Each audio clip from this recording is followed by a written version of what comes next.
一张床垫对睡眠健康的影响有多大，你知道吗？要想一夜好眠，跟选好床垫是息息相关的。一张好的床垫能给我们带好的睡眠，好的睡眠才会有好的体质。我们一天24小时的时间里，有约1/3的时间都在床垫上度过，觉睡不好就会浑身不适，一天都没精神头，更有甚者会失眠、腰酸背痛等，并且长期睡在不合适的床垫上，会直接影响脊椎健康，导致一系列病症的产生。本期小东就跟大家说一说这5种不建议买的床垫，不是瞎说，都是多年的经验总结。1. 不买整网弹簧床垫。整网弹簧，它的结构依靠钢丝互相勾连组成，虽然有很好的支撑性，也可以承受很强的重量，并且有不容易塌陷的优势，但是这种结构最大的缺点就是睡感比较偏硬，而且抗干扰性差。像市面上的一些快捷宾馆或酒店，一般都是采用整网弹簧的床垫。如果是经常出差住宾馆的朋友会深有体会，夜里睡觉一旦翻身，床垫受积压就会发出各种声音，比如弹簧之间的摩擦音、弹簧回弹颤音、弹簧拉扯音等等。遇到睡眠质量不好的，受声音干扰就会影响睡眠质量。综上所述，对于睡眠浅的朋友，真心不建议买整网弹簧床垫。相对而言，更推荐选择独立袋装弹簧床垫，每个袋子都是一个个体，相互不干扰，静音效果也是最佳的。2. 不买分区多的床垫。什么是分区床垫？简单来讲，就是可以根据人体不同的构造，如头部、肩部、腰部、臀部等区域调节成不同的软硬度，从而来缓解人体疲劳，改善睡眠。目前市面上最常见的就是3区床垫。最初设计3区床垫是针对欧美体重严重超标的人群使用的，如图。之后经过技术升级，又在3区的基础上研发了5区、7区、9区，甚至11区，从而来宣导自己的产品功能更全面，睡眠体验感更好。但事实上，多区床垫根本经不起推敲，或者说实际使用后达不到宣传所说的效果。先给大家科普一下，其实分区原来很简单，就是利用弹簧线径的粗细来划分出不同区域，人躺在上面所产生的受力程度不一样，来实现身体不同部位的支撑力。但是咱们可以试想一下，人会有高矮、胖瘦之分，而且睡觉的姿势也不会是一个样子，所以分区的受力点肯定是不一样的，或者睡一睡就会偏离分区，从而使实际效果大打折扣。因此在我看来，除非是量身定制或者能达到智能设置，随时调节分区，随着你睡觉时的变化而变化，不然真的没啥太大的作用。所以奉劝大家，如果考虑分区床垫，选择基本3区足够了，没必要多花钱去当冤大头。3. 不买卷包压缩床垫。不夸张的说，现在市面上的卷包床垫快成网红产品了，一整张那么大体积的床垫居然能塞进一个小小的盒子里，确实有它的独到之处。对于商家来说，不仅节约了仓储空间，还方便运输。当然，如果做出口，但物流成本也至少节省了一大块。而对于消费者而言，运输和入户也非常方便，尤其是特别适合楼道狭窄、电梯进不去的住户。那这种压缩卷包床垫到底值不值得买？我的理由是不推荐，原因如下。第一，边缘支撑性差，容易溜边。像这样床垫想要卷包压缩，就必然要去牺牲一些边缘的硬性加固支撑，例如 M 型加固，所以四周的支撑性不会太好。说白了，就是床边部位特别容易形成边缘塌陷。第二，弹簧偏细，睡感偏软，这一点也很重要，就是卷包床垫太软，不太适合国人体质，因为它用的是线径系的弹簧，细弹簧耐用性不高，而且支撑性差，睡感偏软，特别是小孩和老年人。除此之外，压缩床垫放置超过3个月，弹簧不仅无法恢复原来的形状，还会影响使用寿命。4. 不买杂牌没有品牌 logo 的床垫。这点常识相信大家一定都是明白的，就算买东西有预算，也有预算有限的情况，但是也不要因为不懂、不专业和贪便宜就买听都没听过的杂牌产品，甚至产品上连品牌 logo 都没有的。这种床垫质量和环保性都要打个问号。虽然品牌不等于质优，但至少品牌都有专业背书，一般也是靠产品质量积累的口碑。价格虽说会贵一些，但起码服务和售后都有保障。5. 不买大牌溢价高的床垫。买床垫最重要的还是选材料，看配置。买品牌当然没问题，但如果为了追求品牌，为了撑面子而买，就没有必要了。就好比某明星自用的海思腾 HE4STENS 床垫，一张床垫好几百万，真的是普通人无福消受的存在。另外，一些大品牌高端床垫品牌溢价也会更高。差不多配置的情况下，坦白讲，大牌高端床垫的水很深。差不多一样的配置，价格相差悬殊，某些品牌的床垫性价比真心不高。当然，不是说高端床垫不好，只是对于普通家庭来说，根本没那个必要。一张床垫它的寿命周期也就是8到10年，材料用的再好，也会变形老化，影响使用。所以买床垫真没必要为广告费和品牌溢价买单，咱就选个国产牌子，挑个销量高的，价格在3、5千左右的就可以了。选床垫不是越贵越好，首先材料必须要环保，其次睡感要适合我们自己。只要满足这2点，一般价位的床垫也可以放心用。以上的床垫5不买，也是根据以往的从业经验总结下来的。希望大家买床垫时别踩坑。厨房装修，大多数人都会选择玻璃推拉门，因为和传统的木质平开门相比，不仅节省空间，而且也不用担心受潮变形等问题。关键是还不会影响厨房空间的采光。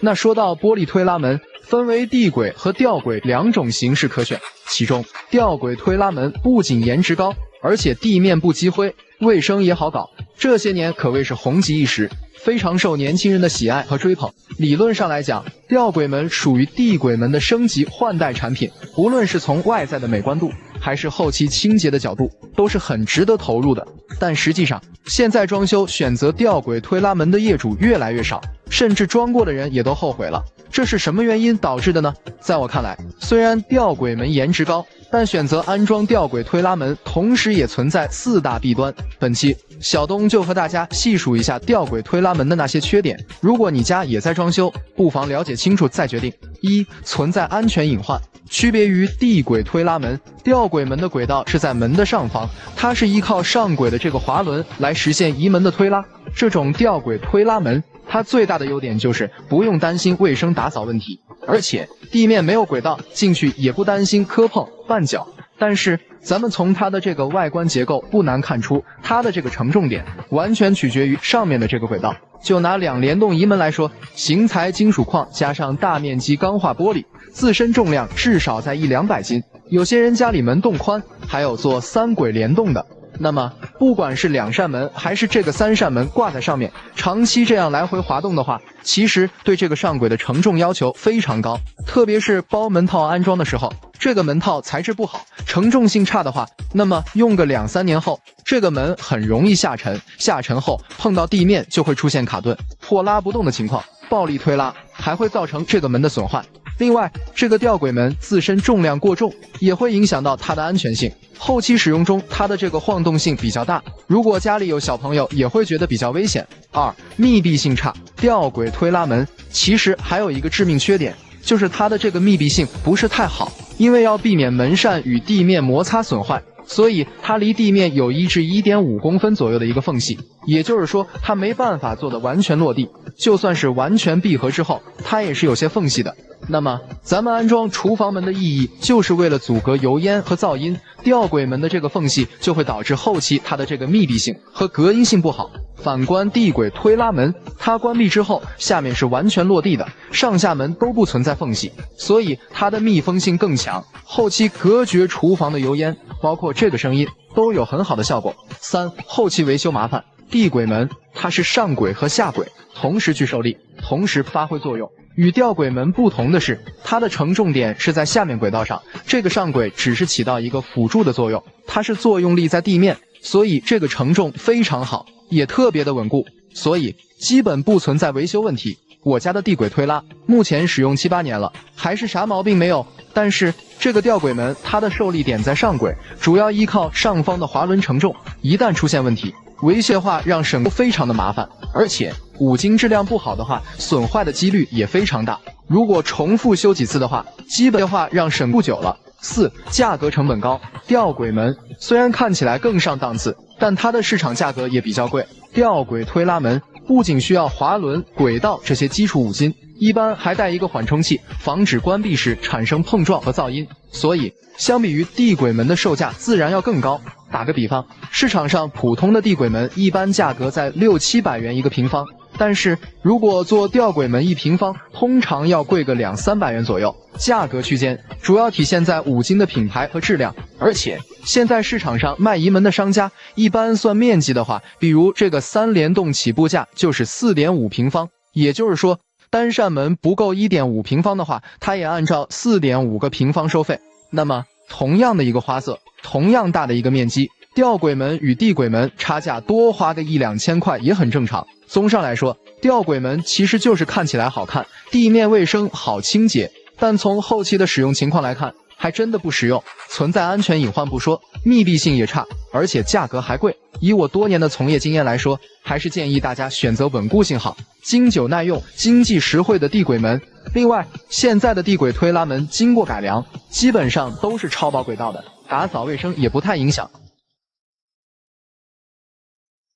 洗衣机相信大家都不陌生，它是我们日常生活中洗涤清洁衣物的重要帮手，也是每个家庭必备的大家电之一。市面上的洗衣机分波轮和滚筒是2种，而滚筒洗衣机外观高大上，颜值高，而且不伤衣物，功能更加丰富，作为宣传噱头，曾经红极一时。但是大家有没有发现，近些年却出现了被消费者诟病的情况，甚至在年轻群体中也出现了舍弃滚筒用波轮的现象。这是怎么回事呢？为什么风靡一时的滚筒洗衣机会跌下神坛？它本身的优势和劣势在哪里？与波轮相比，哪种更好用呢？我用了3台，可以和大家说说真实的感受。先说为什么滚筒洗衣机很红，它的优势在哪里？一、颜值高。滚筒洗衣机外形小巧紧凑，箱体为金属材质，比起塑料材质，造型朴素的波轮洗衣机颜值更高，高级感十足，有种一眼看上去就是高端货的感觉。而且得益于侧方掀盖的设计，可以实现更多搭配可能，例如嵌入式等，因此也备受年轻人的青睐。2、节约省水。波轮洗衣机是依靠波轮旋转搅动起涡流，靠水流搅动衣物，水必须浸过衣物，因为用水量也较大。而滚筒式洗衣机则是利用横放的滚筒，让衣物不断的重复从桶内上方摔下来的运动，所以水只要浸湿衣物即可完成摔打的过程。因此滚筒式比波轮式省水，用水量一般为波轮的1半左右就够了。3、不伤衣物。波轮洗衣机的洗衣方式类似于加强版的手工搓洗，主要是利用衣服在涡流中互相摩擦来去除污渍。在工作中，强力的水流容易使衣物缠绕，衣物之间的摩擦，衣物与桶壁间的摩擦也会加重衣物的磨损。而滚筒洗衣方式类似于原始的河边的洗衣方式，利用不断的拍打来去除污渍。这种摔打的洗衣方式对衣物的损害比较小，而且衣服不会出现缠绕的现象。4、洗涤功能多。一般来说，波轮洗衣机的功能基本上只有洗涤和甩干2种模式，贵点的波轮洗衣机最多也就多个防缠绕功能，而反观滚筒洗衣机，在洗涤模式上也更加丰富，诸如羊毛、羽绒、丝绸、衬衫等，根据不同面料选择不同清洗模式。另外，一些高端的滚筒洗衣机还有空气洗、除菌消毒洗涤、高温煮洗、烘干等功能，显然更能满足大家对衣物洗涤的多种需求。再说，为什么滚筒洗衣机突然不红了？它的劣势在哪里？一、洗净率太差。洗衣机，我们对它最基本的需求是把衣物洗干净。滚筒洗衣机在工作的时候名曰节水，但事实上漂洗时水量不够，会导致脱水后衣服上还残留有大量的洗涤液和香气。我家那台滚筒式就出现过这种情况，咨询卖洗衣机的商家说是因为洗涤模式没选对，还说有可能是洗衣液放多了导致的，但是我并不认同这种说法。在我看来，滚筒式就因为它用的水太少，反而洗得不干净，所以它在洗净率这点上完全不如波轮式。2、添加衣物不方便。滚筒洗衣机为了防止洗衣水和泡沫流出机身外，因此工作时会把机门锁紧，说白了就是机器一旦运转起来，舱门就处在了密封状态下，如果想要在中途随意添加衣物，几乎不可能。而波轮洗衣机就不存在这个问题，哪怕你在洗到一半的时候发现了落下的衣服，也可以一股脑的扔进去，反正打开盖子就可以。当然了，近几年市面上也出现了可以中途添加衣物的滚筒洗衣机，但这种支持中途添衣的型号价格都不便宜，动不动就5000起步，而且也要等待滚筒停止转动并排水以后才能打开机门。3、操作过于复杂。滚筒洗衣机功能多，这个咱得承认，可对应的操作起来也十分繁琐。这点对于年轻人来说还好，但对于老年人来说就有点麻烦了。像我老妈前不久来我家，想用我家那台滚筒洗衣机洗被罩，面对多种洗涤模式和各种各样的电脑程序，看了半天说明书，还是无从下手，最后只能放弃。反观波轮洗衣机就是真正的傻瓜式操作了，只要放入衣服和洗衣液，点击启动按钮，就可以全自动洗衣，可以说操作十分简单明了。4. 拾取衣服用着累。波轮洗衣机是上翻盖设计，而且由于高度较高，所以在操作中只需要站着就可以完成取衣晾衣的步骤，换言之就是拿取衣物都十分方便。而滚筒洗衣机是侧方翻盖设计，所以不论是在洗衣前还是洗完衣服以后，总是要蹲下或者来回弯腰拿取衣物，这对于腰椎不好的朋友或者是老年人来说简直不要太受罪。5. 维护上的成本高。滚筒洗衣机因为功能多，洗涤程序多，结构自然更加复杂，机器一旦出现了质量问题，那么后期的维修费用自然也不会太低。而且不同品牌的不同型号滚筒洗衣机，有时候零配件很难买，配不上零件的话，很可能就要更换新机了。而波轮洗衣机结构简单，也很少牵扯到什么核心技术，大部分零件都是通用的，因此维修保养的成本相对也会低不少。6. 价格昂贵。大家有没有发现，现在市面上的滚筒洗衣机2000多块的，一般只能买到各品牌的低端机型，质量和表现都很一般。如果想买质量好一点的，功能更多的机型，价格基本都在5000元以上，甚至更高。说实话，对于普通家庭来说，这个价格是真心不便宜。再看波轮洗衣机的价格就亲民多了，买个品牌的不过才1800块，如果选择2000价位的，基本都是有点技术含量的高端机型了。总结一下，滚筒式洗衣机虽然颜值高，功能多，洗涤时对衣物更加呵护，但是洗净率不理想，操作起来也比较繁琐。从真正的洗涤效果和后续的实用性上来看，不如波轮洗衣机，而且滚筒式价格昂贵，后期维修维护的成本也高，这和不断打折的波轮洗衣机相比，实在没太大优势，所以自然也就不红了。当然，波轮洗衣机也并不能兼顾颜值和实用性，毕竟对衣物损伤大，始终是个逃不掉的缺陷，所以具体选哪种还看它自身的需求决定。在乎颜值，想获得更好的使用体验，就选滚筒；如果预算不高，并追求洗涤效果，则波轮洗衣机必然是首选。那些曾经火到一塌糊涂的厨房用品，为何如今不受待见了？从万人追捧到避之不及，它们的缺陷在哪里？是时代环境变了，还是人们的生活需求越来越高了？本期小东就给大家盘点6个跌下神坛的厨房产物，或许淡出中国家庭也只是时间问题。1. 厨房凉霸。夏天热得满头大汗的在厨房里做饭，确实很遭罪。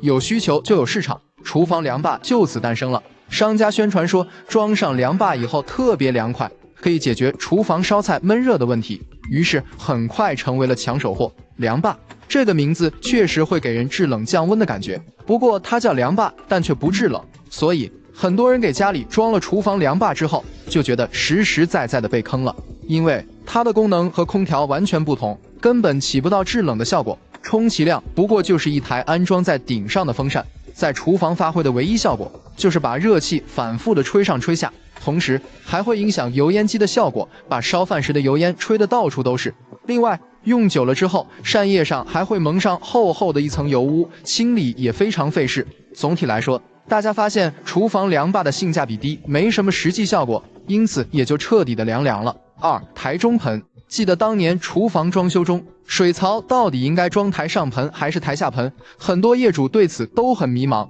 安装台上盆，担心打扫台面卫生麻烦，玻璃胶还会发霉；安装台下盆，担心承重性不高，后期有掉落的风险。在这种情况下，台中盆出现了，因为它本身能和台面齐平，既好看又不用担心水槽落下去，似乎完美解决了台上盆与台下盆的所有问题。但是好景不长，很快台中盆的问题就暴露出来了。现实中，因为安装台中盆翻车的案例不在少数，大量业主吐槽安装师傅的手艺太差，导致台中盆根本无法与台面齐平，不是坑洼不平，就是缝隙太大。难看不说，缝隙积水导致填缝中的玻璃胶最终发霉发黑，产生严重的卫生问题。其实台中盆因为需要对台面现场切割，所以它的最大问题就是对师傅的手艺要求很高。这也导致再有经验的老师傅安出来的台中盆或多或少都存在一些瑕疵。当大家都诟病台中盆的时候，商家也改进了台下盆的安装方式，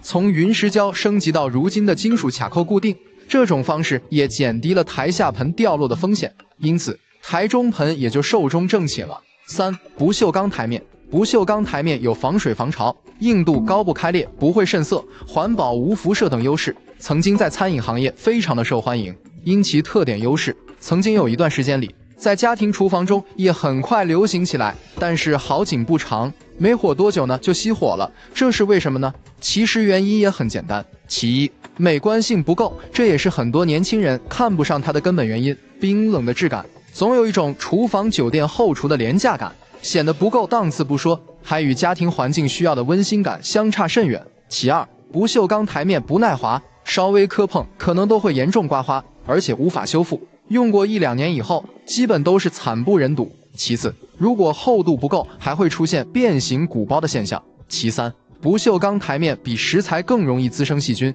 需要时刻清洁，保持卫生干净。除了以上几点以外，真正的食品级不锈钢台面的售价不便宜，价格基本都要2-3千元一米，水槽还要另算。和几百元一米的石英石相比，显然是贵了很多，普通家庭根本消费不起。所以这些原因都注定了它无法在家庭中占有一席之地。4. 调味拉篮。厨房的调味拉篮因其超强收纳能力、拿取比较顺手等优势，逐渐进入千家万户，但在实际的使用过程中被称为最鸡肋的厨房用品，甚至还有不少网友吐槽调味拉篮真是干啥啥不行，浪费空间第一名。究其根本原因，主要是因为这种拉篮的空间有限，就算全部装满了，也放不下多少瓶瓶罐罐，而且尺寸多大，往哪放都要符合它的规格才行。高一点的调料瓶放不下，放小一点的瓶子又会倒，稍微大一点点的案板也塞不进去，特别鸡肋。而且怕沾水一生锈也就忍了，这种框框架架的结构，平时清洁油污也格外费劲，关键是用的频率高的话，滑轨还容易坏掉。因此现在安装调味拉篮的人也越来越少了，因为大家都发现它甚至比不上普通的厨房抽屉好用。5. 肤感膜柜门。说到厨房的颜值担当，当属肤感膜柜门一点不假。膜感膜柜门摸上去光滑细腻，有一种婴儿肌肤的触感，而且自带高级感，所以近些年几乎成为家庭中的标配。但是随着时间的推移，肤感膜的弊端也显现出来，许多用过的业主都疯狂的吐槽膜感膜有不耐脏、留手印、不好打理的问题，特别是在厨房这种重油污的地方，那指纹和水渍真是至死不渝，不离不弃，怎么擦也擦不掉。上网一搜如何清洁膜感膜柜门的帖子更是铺天盖地。虽然它很美，质感一流，但因为不好清洁，也就注定了被大众所抛弃。6. 厨余垃圾处理器。现如今很多城市在实行了垃圾分类后，厨余垃圾处理器在中国家庭中使用率也有很大的提升，特别是对于一些上班族来说，更是省时省心，节省了每天都要跑去楼下扔垃圾的烦恼。所以很多人也不惜重金纷纷购买，但是等真正使用过才发现，并没有想象中那么理想，甚至是越用越糟心。原因是即使你装了厨余垃圾处理器，也还是要分类处理垃圾，因为不是所有的剩菜剩饭、食物残渣都能处理掉，比如太薄的不行，例如虾皮、鱼鳞之类的；长纤维的也不行，玉米皮、粽子皮等；太硬的也不行，例如骨头、贝壳一类的。其次，对于一些难破碎的食物，还需要少量多次处理，不然还容易造成下水道的堵塞，一旦堵了，那是又脏又臭，太受罪了。另外，厨余垃圾处理器需要很大的功率才能达到很好的研磨效果，所以它工作时的噪音也大，因为它是紧贴着台面，研磨的过程中会震动，发出来的声音会让你感觉耳朵都是嗡嗡的。所以厨余垃圾处理器没能像洗碗机在国内家庭普及起来，也就不足为奇了。以上这些厨房产物，你家用过哪些呢？还能说出几种跌落神坛的家居用品或是家用电器？记得我小的时候，大多数家庭的洗澡方式还是传统的烧热水模式，但随着太阳能热水器的发明推出，让人们感受到确实要比烧水来的方便，于是家家户户都安装上了太阳能热水器，在10几年前可谓是红遍大江南北，无论是城镇还是农村，都在享受太阳能热水器带来的便利。但是不知道大家发现没有，现在装修新房选择安装太阳能热水器的人越来越少了，甚至还出现了一部分业主舍弃开发商配置好的太阳能热水器，而是改装电热水器或燃气热水器的情况。那曾经红极一时的太阳能热水器，为何如今会跌下神坛，渐渐被冷落了呢？本期小东就客观的说说太阳能热水器的优缺点，希望可以帮助大家避坑。先来看看太阳能热水器有哪些优势。一、节能性高。太阳能热水器是靠阳光来加热水管中的水，吸收太阳光后，再将光能转化成热能，可以24小时提供热水。要知道，太阳光照是取之不尽用之不竭的，说白了，只要天气晴朗，热水就可以一直免费用。虽然在冬季光照时间短和光照不强的时候，也需要通过部分电能来进行辅助加热，但是对比完全依靠电能的电热水器来说，显然节能性更高。而对比燃气热水器而言，不会用到天然气，也就在能源消耗上可以节省很大的一笔花销。二、节省室内空间。目前来说，不同类型热水器对安装条件和环境会有一定的限制，比如说常见的储水式电热水器以及燃气热水器，一般都需要安装在室内的厨房、阳台或者卫生间。但是太阳能热水器安装的条件却恰恰相反，因为它需要吸取太阳光照，才能达到想要的制热效果，所以需要选择能够照到足够太阳光的位置安装，比如说家里的院子或者是屋顶，这样也就节省了室内的空间。三、安全性高。这点很好理解，因为太阳能热水器是通过太阳能进行加热，所以一般会安装在屋顶，也有高层选择悬挂在室内的，总之都是人员不能触碰到的地方，这也就避免了触电的风险。相对于燃气热水器而言，没有气体污染物的排放，也不会出现燃烧不充分的一氧化碳中毒问题，更不会出现煤气闪爆危险，所以太阳能热水器安全性更高，可以放心使用。四、使用寿命长。太阳能热水器不仅节电节气，而且耐用寿命长，正常使用情况下不易损坏。一般来说，家用电热水器的寿命普通在8年左右，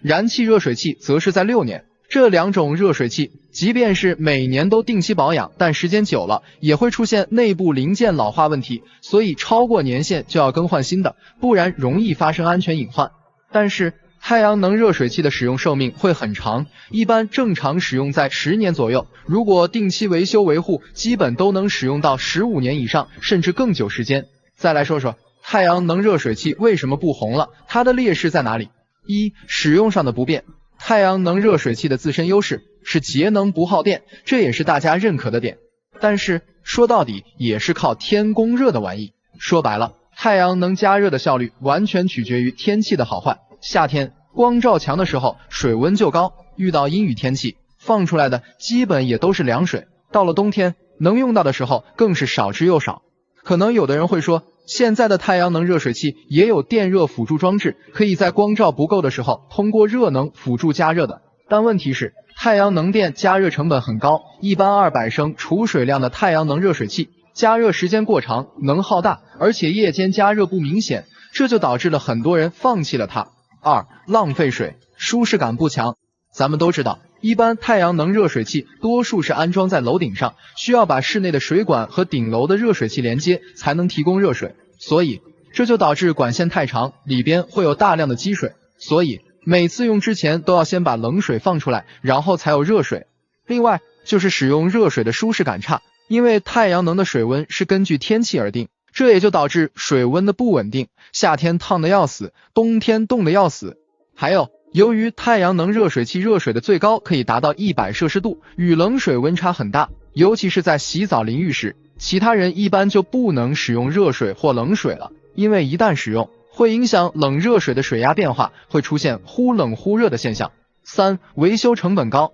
太阳能热水器因为是安装在楼顶上的缘故，经常风吹日晒的，所以定期的维护检修是少不了的，不然用几年就容易出问题。像检修水管、更换密封圈等等，维修一次人工费加上更换损坏部件，一般来说少则几百，多则上千，也是一笔不小的费用。四、后期养护麻烦。加上太阳能工作原理，使用上会让水管内时常有泥沙残留，这种杂质长期在水管内部会对机器造成轻微的损伤，所以太阳能水管需要经常性的清洁。但其内部结构相对复杂，一般需要专业人员来维护。如果是地区偏远的乡镇用户，会导致维护上的不便，所以使用率也就大大降低了。5. 可替代产品太多。随着技术的发展，更多不同类型的热水器产品涌入市场，最常见的就是电热水器和燃气热水器，不论是从使用和安装上都非常的方便，